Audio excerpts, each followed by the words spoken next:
Hello everyone, my name is Kuldeep Singh Rathore and welcome in गेटवाला platform. Guys, आपको पता है कि आप लोगों के लिए काफ़ी सारे इन्फॉर्मेटिव सेशंस गेटवाला के प्लेटफॉर्म पर आते रहते हैं।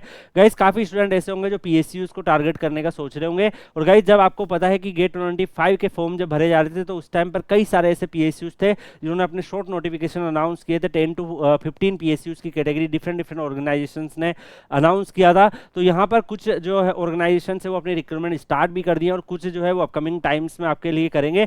तो यहाँ पर अगर आप देखोगे ऑलरेडी जो है ईआईएल ने अपना रिक्रूटमेंट, इसके अलावा आईएचएमसीएल ने, ग्रिड इंडिया ने, तो ये सब पीएसयूज ने अपने रिक्रूटमेंट जो है ऑलरेडी अनाउंस कर दिए हैं। इसके अलावा एनएचआई ने भी अपनी जो रिक्रूटमेंट है वो अनाउंस करी हुई है। तो गाइज ये गेट 25 के बिहाफ पर आप सबको पता है एनएचआई ने भी अपनी रिक्रूटमेंट अनाउंस करी है। बाकी और भी पीएसयूज जो है अभी आने वाले टाइम में आपके लिए अनाउंस कर देंगे। कुछ पीएसयूज विदाउट गेट भी रिक्रूटमेंट कर रहे हैं। तो दोनों ही तरीके की पॉसिबिलिटी और अपॉर्चुनिटीज आपके पास अवेलेबल है। अभी कुछ ही दिनों पहले मैंने एनएचआई का नोटिफिकेशन आपके लिए कवर किया था जिस पर डिप्टी मैनेजर टेक्निकल की वैकेंसीज थी। तो यहाँ पर अगर हम बात करें, एनएचएआई तो national highway authority of India के नाम से जाना जाता है और ये ministry of road transport and highway के अंदर फंक्शन करता है।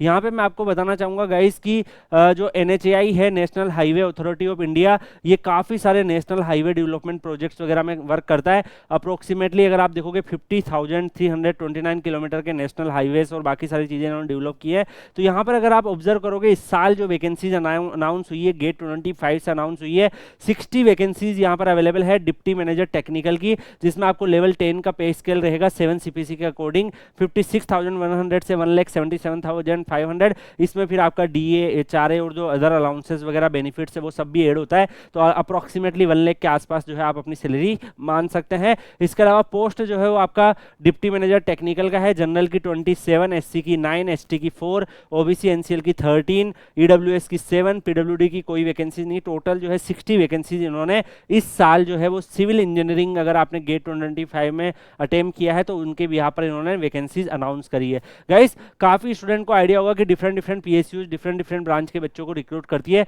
तो एनएचआई के अंदर जो है सिविल इंजीनियर्स के स्टूडेंट्स के लिए जनरली वैकेंसीज आती है। कभी कभी दूसरी ब्रांचेस की वैकेंसीज भी आ जाती है। यहाँ पे आपको पता है आईएचएमसीएल जो एनएचआई के ही अंदर फंक्शन करता है, तो वहाँ पर कंप्यूटर साइंस, इलेक्ट्रॉनिक्स और आपको डाटा साइंस, आर्टिफिशियल इंटेलिजेंस की वैकेंसीज भी देखने को मिलेगी। उसका नोटिफिकेशन ही अभी कुछ दिन पहले ही आया था। यहाँ पर अगर हम देखें 24 में कितनी रिक्रूटमेंट आई थी, तो 24 में भी इन्होंने 60 वैकेंसीज अनाउंस करी थी। जनरल की 26, एससी की 9, एसटी की 4, ओबीसी एनसीएल की 13, ईडब्ल्यूएस की 8 और यहाँ पे सेम आपका गेट 24 के स्कोर कार्ड के बिहाफ पर इन्होंने अपनी रिक्रूटमेंट करी थी। तो गाइज, ये जो रिक्रूटमेंट हुई थी इसमें ऑलमोस्ट अगर आप देखोगे वैकेंसीज का नंबर सेम है, इस साल भी सेम है और उससे प्रीवियस ईयर्स भी सेम है। बस ये डिफरेंस ये है कि यहाँ पर जनरल की 27 है और यहाँ पे जनरल की जो है आपकी 26 है और यहाँ पर बाकी जो अगर आप देखोगे ईडब्ल्यूएस की 7 वैकेंसीज है, यहाँ पे ईडब्ल्यूएस की 8 वैकेंसीज है। बाकी आप एसटी की वैकेंसीज देखोगे तो यहाँ पर 4 है और एससी की 9 है, तो यहाँ पे 9 एंड 4 वैकेंसीज आपकी अवेलेबल है। और बाकी गाइज यहाँ पर अगर आप देखोगे पीडब्ल्यूडी की कोई भी वैकेंसीज यहाँ पर अवेलेबल नहीं है,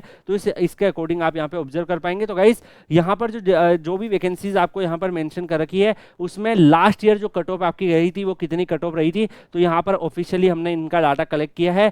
जो सिलेक्शन लास्ट ईयर हुए थे, फाइनल जो मेरिट लिस्ट बनी थी, तो यहाँ पर सिविल के लिए अगर आप देखोगे, सिविल में 910 जो है जनरल की कट ऑफ गई थी, ओबीसी में 879, ईडब्ल्यूएस में 852, एससी में 779 और एसटी में 786। क्योंकि ऑलमोस्ट वैकेंसीज का जो टोटल नंबर है वो ऑलमोस्ट सेम है, तो इसी के आसपास अगर आपका गेट स्कोर आ रहा है, यानी कि अगर आपका 890 से अबाउ अगर आपका गेट स्कोर आ रहा है तो आप इस बार जनरल में अप्लाई कर दीजिएगा। अगर आपका 850 से अबाउ स्कोर आ रहा है तो ओबीसी में आप अप्लाई कर सकते हैं। ईडब्ल्यूएस में अगर आपका स्कोर जो अप्रोक्सीमेटली 800 के आसपास आ रहा है तो अप्लाई कर सकते हैं। एससी में 750 के आसपास, एसटी में भी 750 के आसपास गेट स्कोर कार्ड है तो आप अप्लाई कर सकते हैं। पॉसिबिलिटी रहेगी कि आपके पास कॉल आ जाए। कई बार मान लो कि टॉपर है वो किसी और ऑर्गेनाइजेशन में जाना चाह रहा है, तो उस केस में थोड़ा नीचे तक भी कॉल आने की पॉसिबिलिटी रहती है। तो सेफर साइड में जो मैंने आपको रेंज बताई है उस हिसाब से आप अप्लाई कर सकते हैं। सिविल इंजीनियरिंग स्टूडेंट्स के लिए एक अच्छी अपॉर्चुनिटीज है गेट स्कोर कार्ड के बिहाफ पर।